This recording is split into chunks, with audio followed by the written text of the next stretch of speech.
I mentioned that Fran and Gary and Judy and I bought powder coat from Lester. Gary Starbuck hated to stop a lift worse than anything. And one day, Drew, this will give you a good scare as far as tort liability.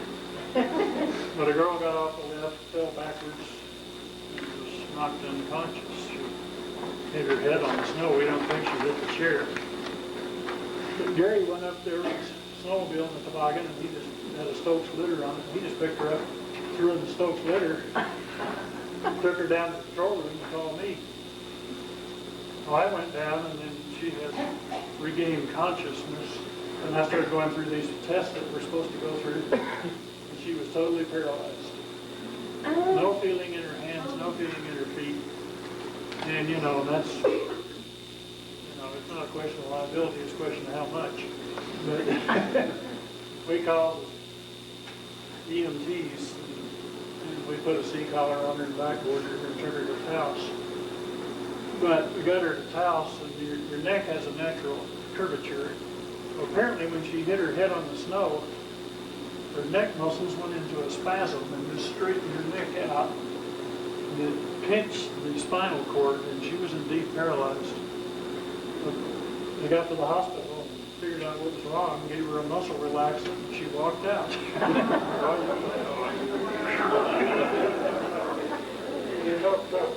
Gary Starbuck, because like I say, back in those days, everybody did everything. He wasn't an instructor, he was an instructor, he was everything. And one evening, or one afternoon, on the Hurley-Birds, and we had quite a tough ski area going, and Gary says, hey, you got somebody hurt out there. And I looked up, and here's a guy out there, and he was laying down, and he was jumping around. So I said, get that gun, let's go look at him. And we went out there, and blood was just everywhere, And I looked at Gary, and I said, what the hell are we going to do with him? Gary said, I don't know. And I said, well, let's drag him off them bushes. We won't tell anybody we saw him.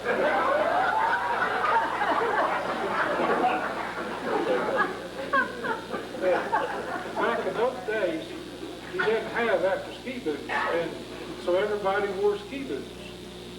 And what happened was, anytime you got hurt down there, you got hit with a ski boot. And this guy, he stopped, and he was laughing so much, and he turned around and he looked, and here come a bunch of them come out and hit him in the nose, broke his nose, and knocked him out. Of course, that's where all the blood. But old Gary and I, that was the first thing we thought, boy, get him in the bushes.